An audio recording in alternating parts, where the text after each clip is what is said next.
चल फ्रेंड्स, कैसे आप लोग? आशा करते हो ठीक होंगे, अच्छे होंगे। फ्रेंड, आज मेरा तरफ फ़ोन आया, देख पा रहे हो, Redmi Note 10 Pro का। ठीक है, तो इस पर दिक्कत है, इसका ये बोला सिस्टम UI, ठीक है, जो नॉट रिस्पॉन्ड का ऑप्शन आता है, देख पा रहे हो, इसका एरर है। फ़ोन नहीं पूरा कम्प्लीटली ऑन नहीं होता है, ऐसे ही दिखाता है। तो आज हम लोग इसे CPU रिवोलिंग करेंगे और देखेंगे। और बहुत दिन का बाद मैं भी काम करने जा रहा हूँ और वीडियो भी आ रहा है हार्डवेयर सोल्यूशन का, तो वीडियो को ध्यान से देखिएगा, क्योंकि जो भी चीज़ CPU रिवोलिंग करते समय हम लोग यूज़ करते हैं, कैसे करते हैं, सारे इसमें दिखाने वाला हूँ आपको। तो ठीक है, आइए मैं आपको दिखाता हूँ।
तो फ्रेंड चलिए फाइनली हम लोग का जो काम था कम्प्लीटली हो गया है। अभी बारी है इसको टेस्टिंग करने के लिए। जो मैंने काम किया सक्सेस हुआ कि नहीं हुआ मैं अभी देखूंगा इस पर। जो भी मैंने काम किया सारा चीज़ मैंने आपको दिखा के किया और कुछ भी नहीं है इस पर। ये कहीं पर भी मैंने इसका सील वगैरह नहीं उखाड़ा, सिर्फ सीपीयू का जो साइड है वो वाला मैंने कट किया। ठीक है, तो चलिए अभी लगा के चेक करते हैं इसे।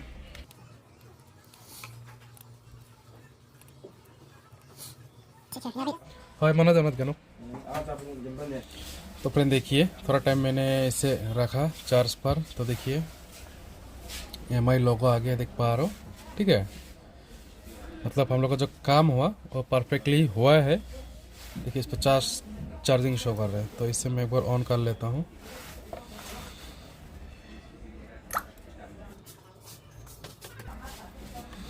देखिए एमआई लोगो आ गया, इसे पूरा कंप्लीटली ऑन होने दीजिए, उसका तो हम चेक करेंगे इसका। तो फ्रेंड देखिए फाइनली जो फ़ोन है हम लोग का ऑन हो गया, देख पा रहे हो, क्योंकि कस्टमर ने इसे फॉर्मेट भी किया था। ठीक है, इसे फॉर्मेट भी किया था। तो देखिए टास्क भी काम कर रहा है। मैं डर ही गया भाई टास्क नहीं काम कर रहा है, फिर दोबारा रिबलिंग वगैरह करना पड़ेगा, बहुत ही मेहनत का काम होता है। तो मुझे लगता है इस फ़ोन का जो प्रॉब्लम था वो सॉल्व हो गया, देख पा रहे हो। ठीक है, तो वीडियो काफ़ी ज़्यादा लंबा हो गया। अगर वीडियो आप लोगों को अच्छे लगे, हेल्पफुल लगे तो लाइक करो, शेयर करो। अगर चैनल पर नए जुड़े हो और कमेंट में बोलना है जो आप लोगों को किस तरह से वीडियो चाहिए, मतलब सॉफ्टवेयर का ज़्यादा चाहिए या हार्डवेयर सोल्यूशन के लिए वीडियो चाहिए, तो मैं वही वीडियो लाने की कोशिश करूँगा अपने चैनल पर। ठीक है, तो आप लोग वीडियो को लाइक शेयर जरूर करें। ठीक है, थैंक यू फॉर वॉचिंग।